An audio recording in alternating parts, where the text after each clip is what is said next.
Hey guys, we are back. Welcome back to VM Nation. I'm your host, Richard Kaufman, also known as the Comeback Coach. Guys, this is going to be a fun episode. If you want to change your life, if you want to make your life matter, this is the show for you. We're going to be going hot for 25 minutes, dropping knowledge bombs. My brother's an amazing friend. We just got acquainted, but Spencer just came off an awesome retreat. We're going to be talking about that. But guys, first I want to thank our sponsor, which is us. My new book just came out, A Hero's Journey from Darkness to Light. Hit #1 on Amazon twice, and it's helping hundreds of people because a lot of people don't realize that over 5,000 adolescents attempt suicide every day. And also 50 first responders kill themselves every day in the United States. So my book tells you how not to become a statistic and how not to let your children become a statistic. So please pick up the book.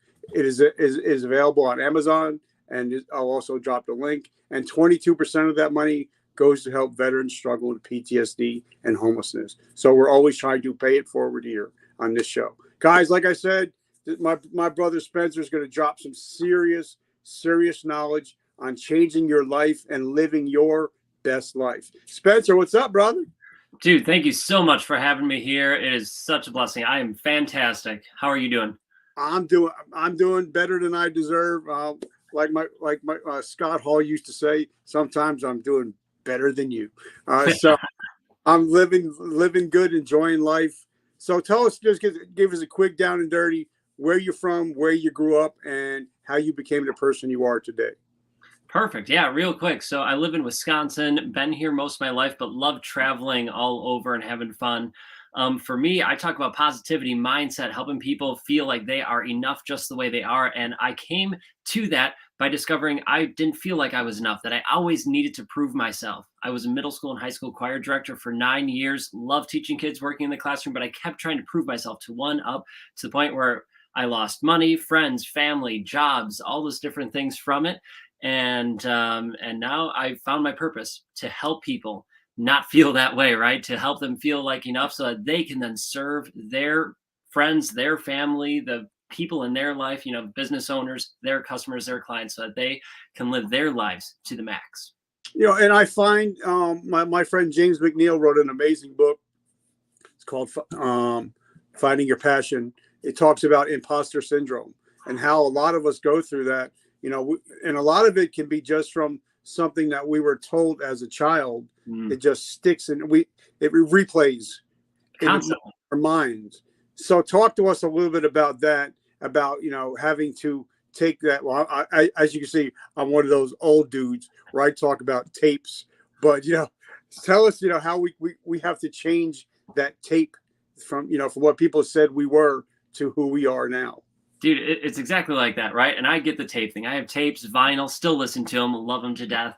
But we have that tape playing in our head over and over and over again that, we aren't enough, we aren't worthy, that who are we to be in this position, this spot, right? That imposter syndrome. I love that you asked. I'm talking actually about it in 2 weeks at an event. And it's because, well, as you said, someone said something to us when we were a kid, right? It could have been a parent. It could have been a teacher, a friend, an adult. It doesn't matter. Heck, they didn't even have to say it for us to feel that way. It was just what we implied or what we thought we heard or took in from the circumstances around us.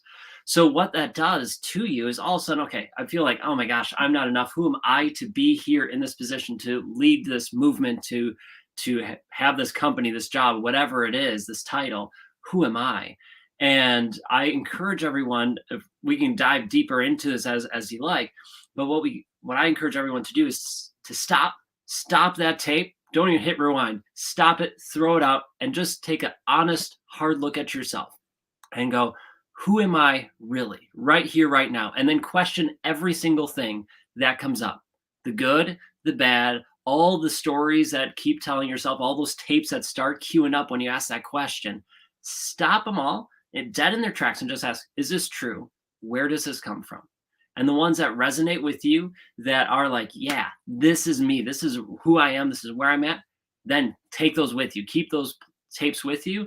And the others, throw them by the wayside because they're not serving you. They're not helping you live your life to the max. And I love that, and I think I read so many books, I forget who says what, but Same. I think my one of my mentors, his name is Mr. Ed Milet. He says that your mind will lie to you. Whew. And we can't listen to those lies anymore.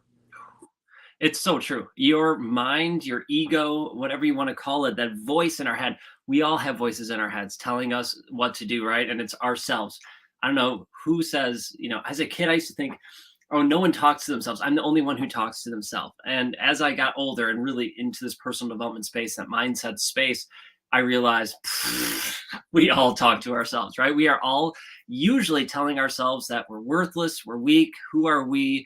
We have that inner critic. My friend Sean Douglas calls him the inner bully, just always beating us up, right? Just like going after us and belittling us. And the thing that we need to do is to hush the inner bully, as Sean Douglas says, just need to stop listening to him and or question it. Maybe that inner bully doesn't need to just be kicked to the curb. Maybe that's not what it needs. Maybe that inner bully is just freaking scared, right? It's scared of who knows what, right? Of being shamed, of being bullied itself, of being killed, whatever. That maybe we just need to show that inner bully some compassion, not necessarily listen to it and take its advice, but hear what it's saying and just go, okay, I hear you. I love you. And now it's okay. We're good.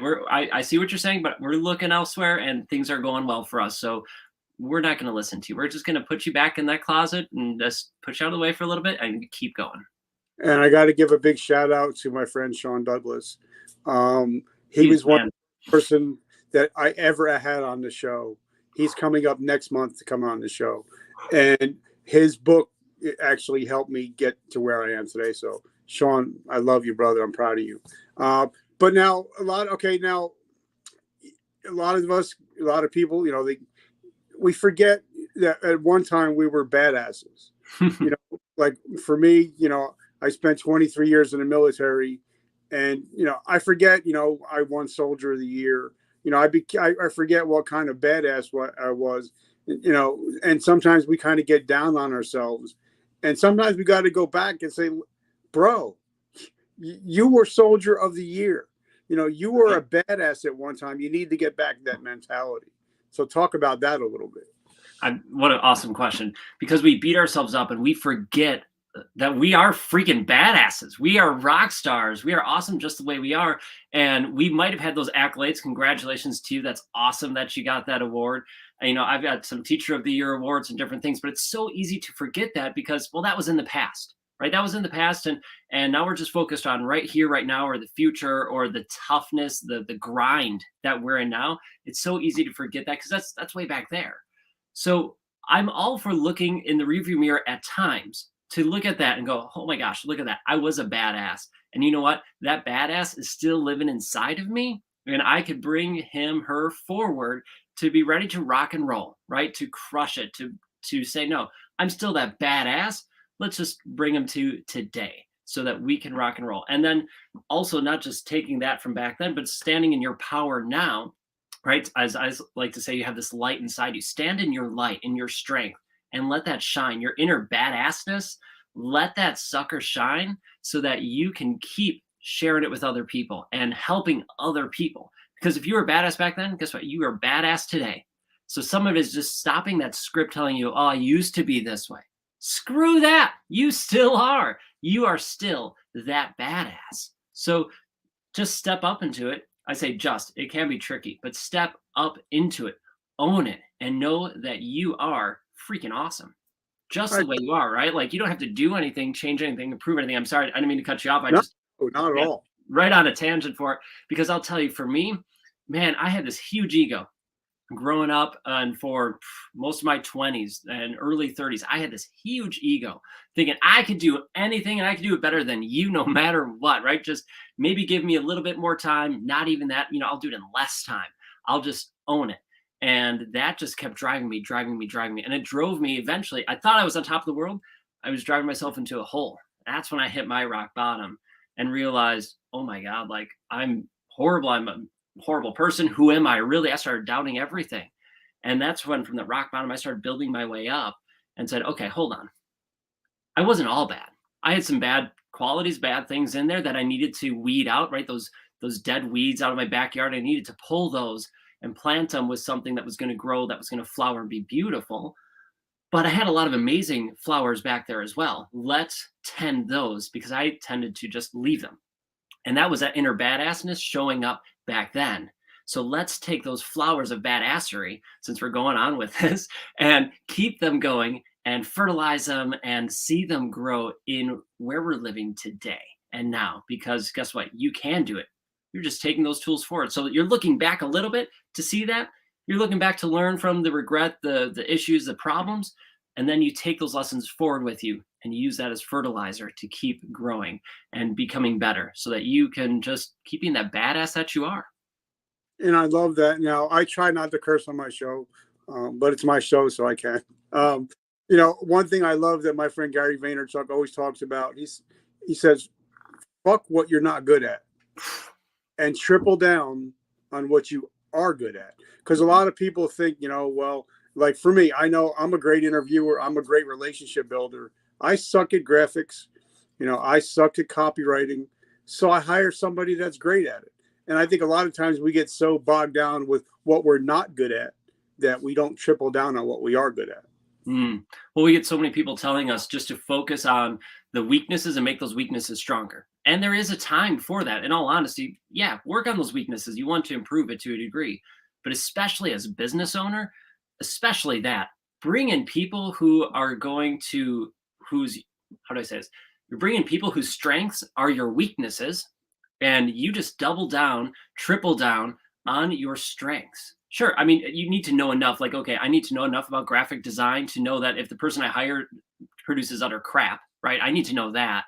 But outside of that, no, let's make sure that we bring in someone who can really knock it out of the park for us, so that I can focus on what I'm good at, right? I could double down on that and grow this business and know that I have team members with me who are in their power, standing in their light of saying, oh, graphic design or editing or social media or whatever it is, that's a weakness for you.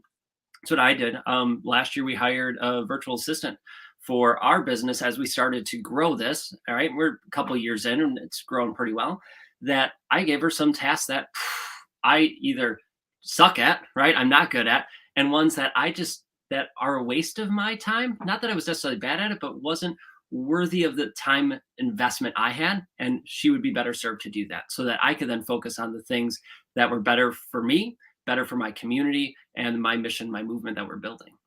And a lot of people, like when they get out of the military or when they retire from either police department or even from athletics, like once you hang up the uniform for that last time, now you're like, all right, now what?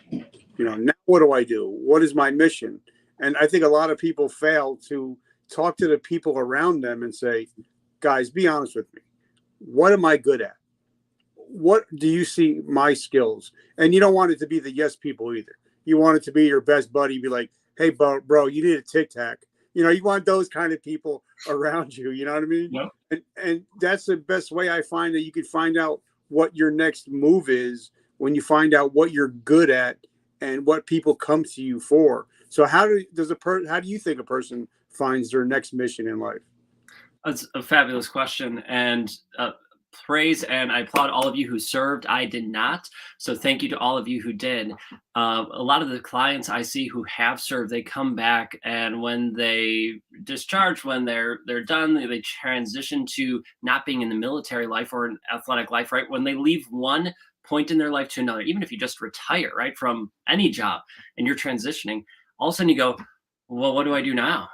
What do I do right now, right? If you think of retirement in general, the people who die shortly after retirement, right? If you retire when you're 65, the people who die when they're late 60s, early 70s are the people who don't have anything to live for. They don't have anything left. So when you transition out of anything, find something else to do. And so how can you find that? To answer your question, well, what are you passionate about? What are the things that really drive you, that excite you to the core, right? Not just like, oh yeah, this brings me happiness, but what really truly excites you? There's probably a handful of things that do that. So for me, it's kayak fishing, right? I love chasing fish out of my kayak, love doing that. I love empowering people, motivating people, sharing my story, and just being on stage. Like that brings me joy of doing stuff like this. I freaking love it. And, then there's music and all that. Well, I made a career out of music. Cool. Did that for 9 years. Love doing that. And I still do music to some degree. And now I transitioned into this passion of speaking, of helping motivate, inspire, and build this movement of positivity. So for me, I went, okay, what am I passionate about? Where in there can I then build either a business or go into something that excites me and dive into? Because I might go into, like, I went into kayak fishing at first. It wasn't motivational speaking. I went into kayak fishing thinking, all right, this is going to be the gig, right? So I started going down into that road, and I attended different summits, different events, all those different things, and traveled around the US. The issue was that after about 2 years, it started to feel like a job and not a passion anymore, right? It got to be hard. And I did not enjoy that in the least. So for me, what I had to do is I had to back off that passion of making that out of a career and then move into something else. And so thankfully at the time I was still teaching music and being the choir director. So I had that income coming in that, okay, I leaned into that passion. That gets to stick as a passion. That's something fun, right? I've known people who have just driven out of it. They burnt out. They don't do that sport anymore because they're just burnt out of it. But for me, I backed off early enough to say, okay, that's not for me. Let's go somewhere else. And now to the point where I love what I do. I went full time a couple of years ago in this, and I'm not looking back at all because this is freaking amazing to be able to lean into this and find those different areas to keep going down and helping inspire more and more people. So I guess the answer, really long-winded answer to your question, I apologize. I love it. Is to find what you're passionate about, what you're good at, what brings you joy, and then lean into those. See where that can go. And it might take experimentation. You might not hit it right off the bat, and that's okay. Just be vigilant, be aware, and go, this serves me, this doesn't serve me. Well, this is working now, and then maybe a couple months down the road, not so much. And that's okay. The biggest thing is to don't judge yourself. Stop judging ourselves, letting that inner critic, that inner bully, right, beat you up inside. Don't let him get a say on you. Just stop and say, hey, you know what? We tried it. That's cool. We experimented.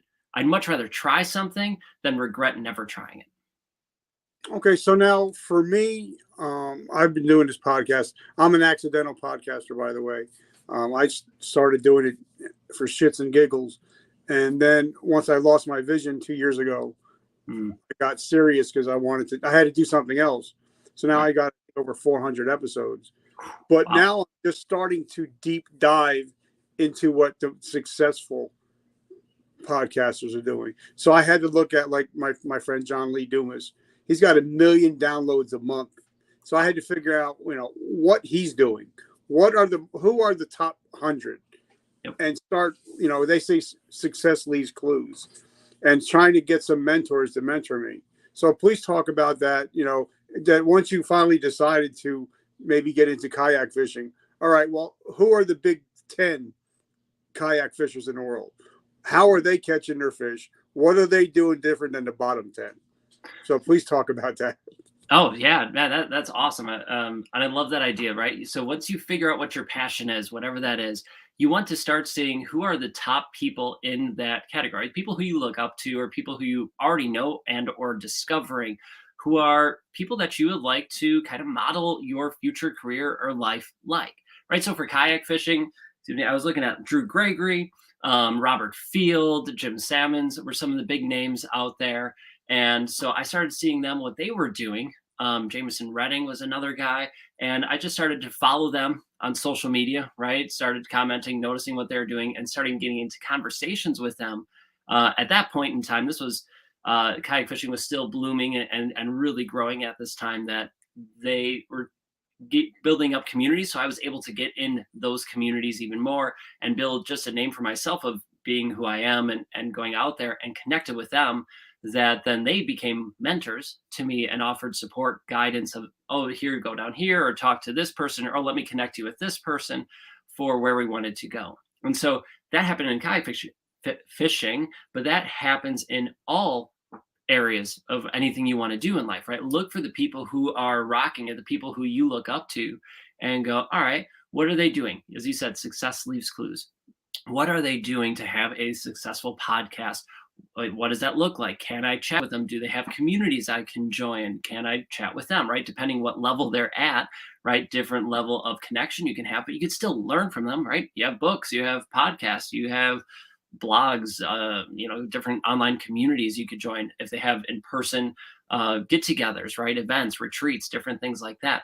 Get yourself in that room, whether it's a virtual room, in-person room, or even just by proxy through a book or anything like that, to learn from them and see, okay, what are they doing?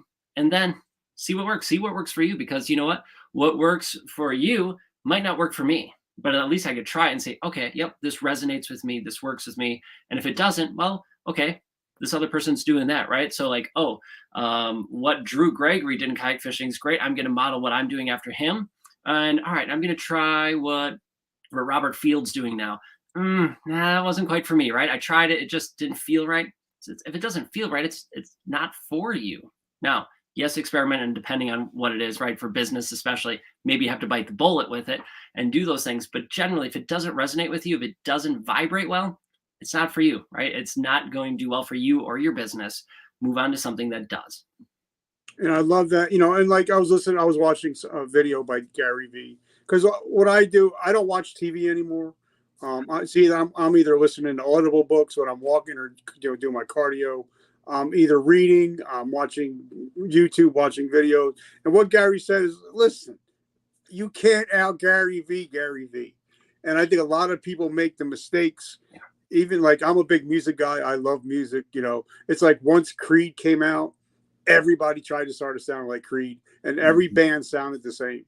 And I think, and anything you do, so if somebody gets popular, they always try to, well, I'm the next blah, blah, blah. And you don't really find your true voice, right?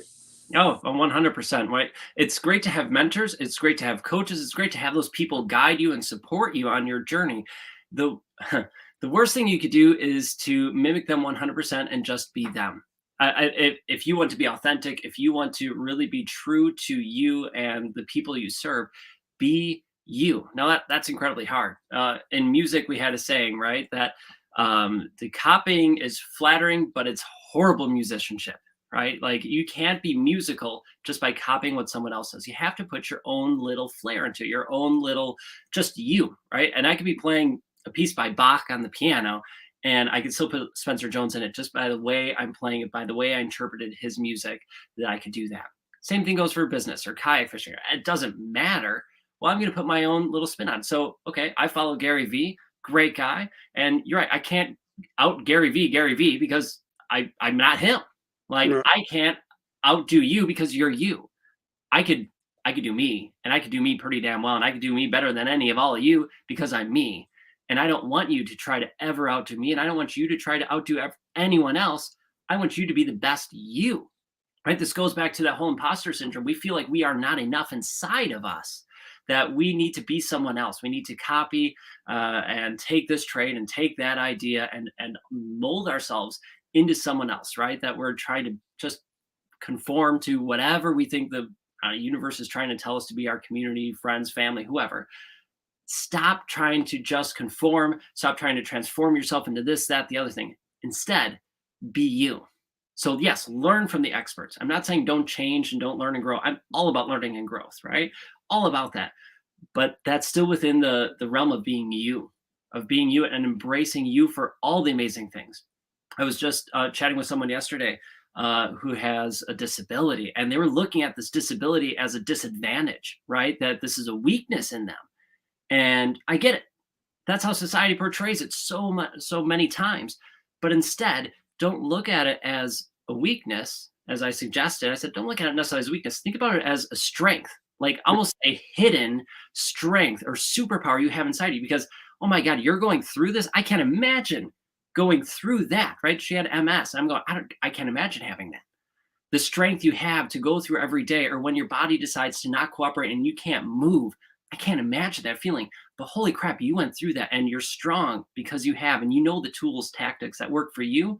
Just by living your life, you are inspiring other people. Just by living your life, you are not only inspiring other people, you are inspiring yourself. And then hopefully, if you share your, I shouldn't say hopefully, but if you decide to share your message and share your story, well, then you're inspiring even more people who struggle with MS and giving them tools, tactics, strategies to help them. So you can only be the best you. Stop trying to be someone else, because you're never going to fill that void, because it's a bottomless pit. But you can feel whole being you, just authentically you. Mistakes you've made, awesome things you've done, right? The badassery you've done before, all of that makes up you. And you have to be willing to embrace it. And I'll be honest, it's scary as all get out. I try not to swear either on podcasts, but it's hard. But it's scary because for whatever reason, we're so afraid of just being us. We always feel like we need to conform or adapt, right? In the military, well, you need to be in this exact same way. I get it. There's reasons for it. But when you're out of those circumstances, be you. Embrace that whole person. Step into that fear, that worry, because you are freaking awesome. You are beautiful. You are amazing. You are worthy. You are enough just the way you are. Step into that and let that be your light that shines. And if you do that, those things will start to come. And then you can incorporate, oh, I'm going to take this Gary Vee idea over here. Oh, John Lee Dumas thing over here, the Drew Gregory thing over here. And it just trickles into who you are as you learn and grow, right? I wasn't this Spencer Jones last year, 5 years ago. Heck, I wasn't this Spencer Jones yesterday, but I am today. And I'm excited to see where I go tomorrow, because every day I step fully into my light, into myself, so that I can keep shining bright and be the best Spencer I can be. And, I love that, because I'm the world's worst guitar player, but I still like to dabble. And, I'm a big Zakk Wylde guy. And you can tell, even though he's playing Crazy Train when he plays with Ozzy, you could still hear that it's Zakk. He had, even, he kept his own sound, even like when I'm a big Jimi Hendrix guy, and when him and Stevie Ray, they both did Little Wing, but even though it's the same song, they had their own spin on it. Right. You know what I'm saying? So I think like what you're saying is that maybe whatever you're doing, whether it's podcasting, whatever your business you have, put your own spin on it. Because like you said, nobody can be a better Rick than me. Right. I got a lot of practice in doing it. So talk to us for the last couple of minutes. Tell us about what you did last weekend. You said you had a big event, and tell us what you have coming up and how we can support your mission.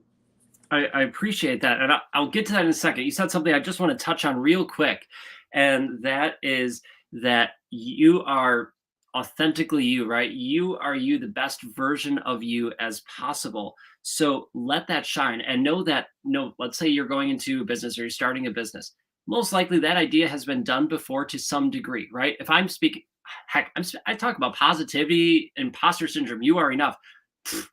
Tons of people talk about this, especially since the pandemic. Tons of people are talking about this, and go them, right? Especially if they know their stuff. Now it's different if they're just talking utter crap, which sadly many people do. But if they know their stuff, awesome. Go them, encourage them, because guess what? You might resonate with them and you might not resonate with me. So for you, for example, let's say, all right, people resonate with you, Rick. Awesome. They resonate with you. They're listening to you. You could say the same thing as what I say, and they won't get it from me. They'll get it from you. So to everyone listening or watching right now, know that what you have to say does matter. Your own twist on it can resonate with someone else, even though you might be saying stuff that other people are saying.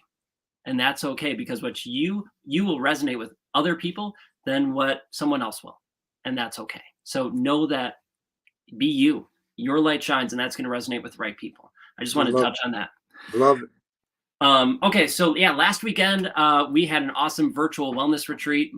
As I said, my thing's about wellness, being happy, healthy, living your life to the max. And so for me, it incorporates multiple different fronts: physical, mental, emotional, all those things. So last week we had a virtual wellness retreat. We talked about all things wellness, from gut health to financial wellness to mindset, self-healing, things like that. So we have a lot of fun just helping people through different ways. So we have a virtual wellness retreat. We have in-person retreats here where we have a challenge days is one of our fun events, where I built a ninja course in my backyard because I enjoy challenging myself and just push myself to the limit, see what I can do. So we have fun challenge days where you do an obstacle course, ninja course, jujitsu, Krav Maga, different things like that, just to step outside your comfort zone, to find that confidence, that energy to learn and grow and be part of an awesome community. Plus different retreats, meditation retreats, ski yoga, stuff like that. So we just enjoy helping empower people, helping people get that confidence and energy, positive outlook, all those things. So you can find out more about all those events, those different things at spencermjones.com.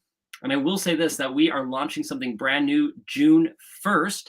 So that's really exciting. June 1st, we are launching something called the Jones and 4 Academy. And it's going to be the hub for personal growth. We're going to take not just my trainings and videos and all that stuff, because yeah, I know my stuff, but we're bringing in other experts from around the country, heck, all around the world, to bring in their training. So it's going to be your home for personal growth. And you could check that out at jonesan4academy.com, but that's coming up and running here. It's June 1st. It'll be ready to rock and roll. So if you're interested, you can follow me for more of that on Facebook, and so you can kind of see all that good stuff happening, or just check out spencermjones.com. And I would love to hear your thoughts on this podcast, your thoughts on my thoughts. I don't know, just your ideas. Share them with me. What was your favorite thing, your biggest takeaway? Hit me up. You can find me on all the platforms, LinkedIn, Facebook, Instagram, whatever. Find me and let's chat. All right. So my last question is, and it was his birthday yesterday. So when I had my friend Simon Majundar on, he was one of the Iron Chefs on Food Network. He's on co-host of Tournament of Champions. And he was talking about, since the pandemic started, we've lost over 100,000 restaurants in the United States. So that's a lot of unemployed people. Yeah. And so we have a lot of people that are unemployed, driving Uber, driving DoorDash just to put food on the table. So if I ask the average American to do something in 7 days, they're never going to get to it because we're so busy. Mm-hmm. But if somebody's listening to our show right now and we ask them to take an actionable step in the next 24 hours, they're more than likely to do it. So if somebody's out there is listening to us and they're like, yeah, I want to change, but I just don't know what my first step is to change. What can they do in the next 24 hours to take a step and actually start to change? Dude, what a freaking awesome question. I'll tell you one thing, one thing only to do, and it's going to take you probably less than 60 seconds to do it. And that is to write down your gratitudes. For me, every morning, write down 3 things you are thankful for. And I invite you to do that in the morning so you can kickstart your day with it, but it could be any time of the day, really.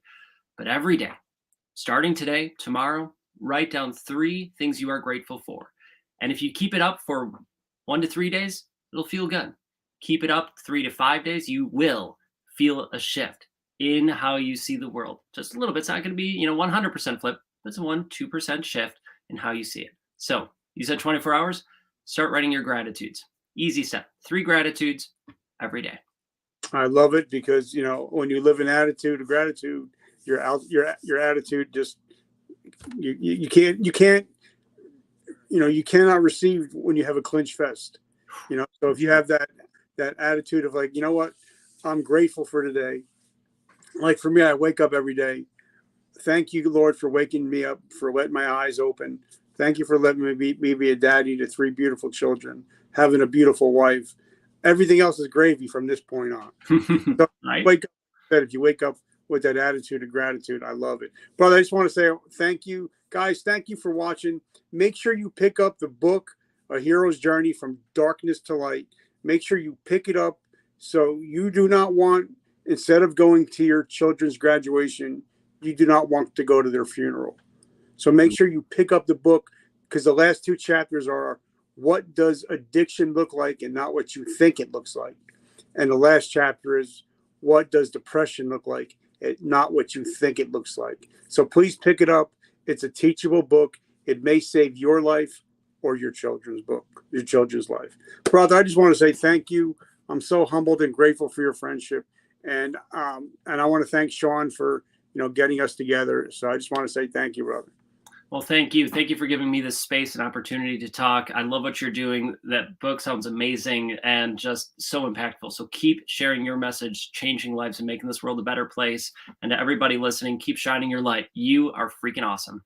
And guys, just remember, a vertical momentum. The only way to go is up, and make sure you smash that subscribe button.